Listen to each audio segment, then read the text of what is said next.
I remember the first day I started out in the gym, I went under the bar for bench press. There was no weight, it was just the bar. And to me, the bar was so heavy. I'm pretty sure the bar was my PR at that time. And I couldn't fathom how people add weight to the bar, because the bar alone for me was super heavy. And I couldn't believe that people could add plates to the bar. I remember my arms were shaking just being under the weight of holding just the bar, which is 20 kgs, guys. Fast forward to now, I'm able to bench 120 kgs pretty easy and effortlessly. But looking back at that time, I was way weaker and I had way less muscle mass. In this video, I'm going to dive into how to pack on as much muscle mass as humanly possible. This video is for skinny guys and hard gainers. Firstly is to get super anabolic. Whenever you eat more calories than you're burning on a day-to-day basis, this is called a calorie surplus. This puts you in an anabolic state. An anabolic state is how you build mass. You literally become anabolic when you eat more food. There is almost a direct correlation between how much food you're eating and how much mass you can put onto your body. Now, if you want to make sure that the mass that you put on is muscle, then you have to be doing these other things that I'm going to show you in this video. But you will put on mass. So it will either be fat or it will either be muscle. But you will put on mass if you get anabolic.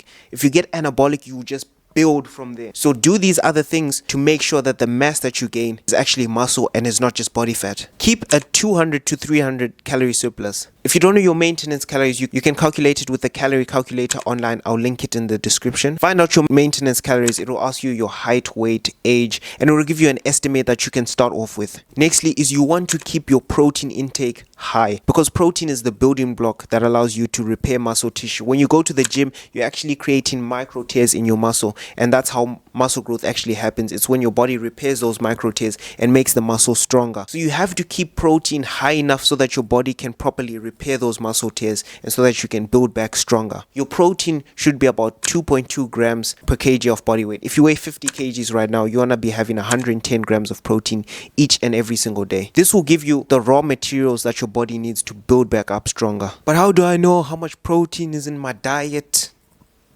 This is how you know. You start tracking calories.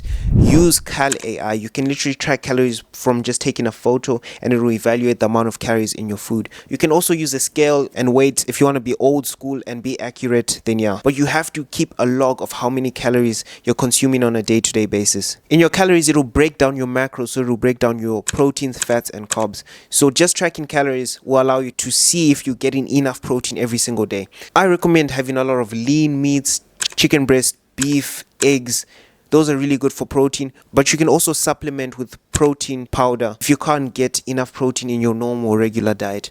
Normal real food protein will always be better than protein powder, but you can use protein to supplement and make sure that you're actually getting your right protein intake. Nextly is to keep your carbs high, especially around workouts, because your carbs literally fuel your workouts, and the harder you can push in the gym and progress in the gym is almost a direct correlation between how strong you are in the gym versus how much muscle mass you're building. The quicker you can progress in the gym, add reps, add weight to your exercise from what you previously did, that's a direct correlation of you putting on more lean mass. So you want to create a strong training stimulus. The only reason your body builds back up stronger is because your body would genuinely think that you need more muscle to survive.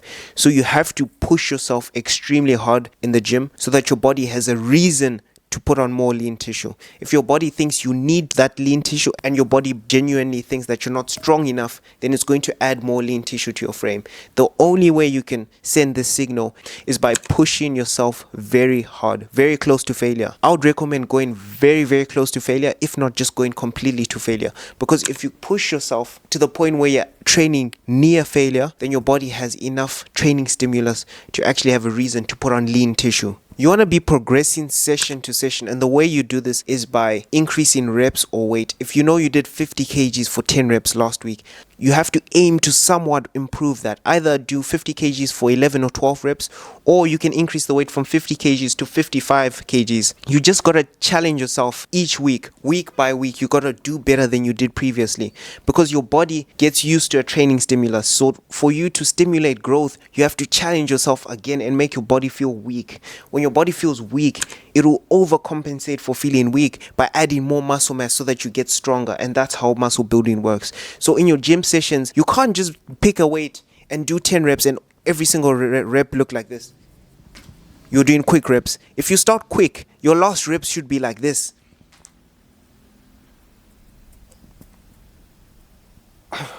That shows that you're really pushing yourself. If you push yourself hard, your body will respond to that stimulus and actually put on more lean tissue onto your body. The number one indicator for growth is progressive overload. If last week you did 50 kgs for 10 reps, this week you did 50 kgs for 12 reps, it means you've got more muscle. Nextly is recovery. Now, to start off with recovery, it starts with training. You want to be training at least 4 times a week consistently. If you push this to 5 times a week or 6 times a week, you might actually be overtraining. If you push yourself genuinely very hard, then your body needs time to recover. Your body needs time to rest and build back up that tissue. If you push yourself very hard in the gym, then you need the recovery. One, because your nervous system takes 48 hours to recover. Your nervous system is what sends a signal to your muscles to contract. So if you're on bench press, if your nervous system is firing at 80%, then you're not going to be able to bench press at your max capacity.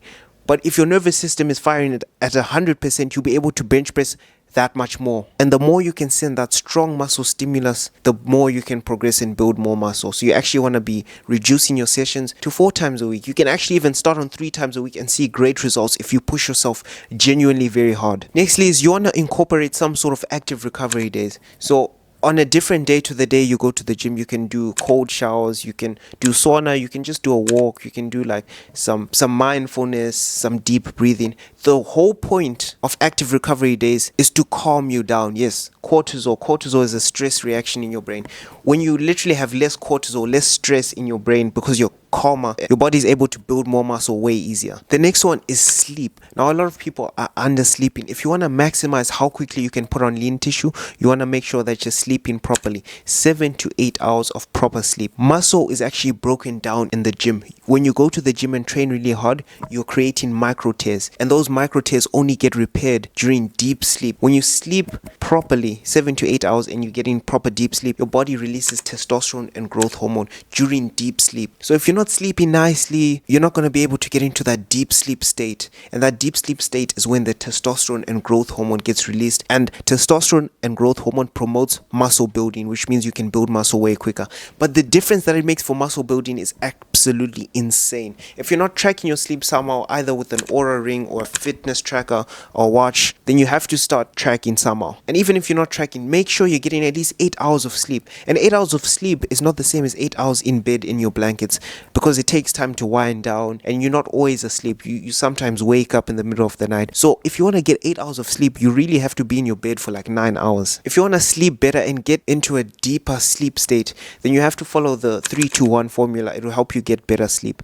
3 hours before bed, you want to stop eating, because if you eat 1 hour before bed or half an hour before bed, your body is not sleeping. It's just resting while it's digesting, because your body prioritizes stuff like digestion and those functions. So if you eat in 30 minutes before bed, your body is digesting, you're not even sleeping.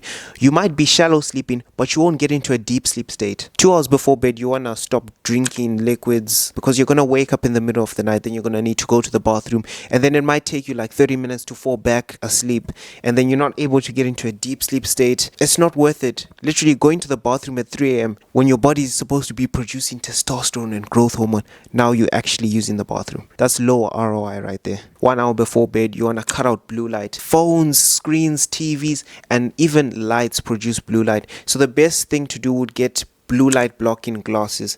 The best ones that you can get is the ones that actually have an orange film on them, because the orange film cuts out more than 99% of all blue light. If you have the ones which are blue light blocking glasses but they don't have that orange film, they're not going to be as effective as the ones which actually have an orange film. And then 1 hour before bed, just wear those glasses and you can do a wind down routine. So instead of going on your phone watching TikTok, before going to bed, read a book, do some reflection with a journal, do something that is low, that is not stimulating, because you start to wind down a lot better. And when you can wind down properly, you get into that deep sleep. You'll notice it, you'll feel it, you get into a deep sleep way better, versus being in a shallow sleep state. Your body doesn't build muscle, it doesn't release testosterone and growth hormone in shallow sleep. You need deep sleep for that stuff. Lastly is consistency. If you don't see yourself sticking to a workout program for more than 90 days, then what are you doing? You should pick a program that you can literally stick to for the rest of your life, because this is a long-term thing. If you can stay consistent for long term, you eventually see great results. Imagine if you can just stick to a program for a year, 2 years, 3 years.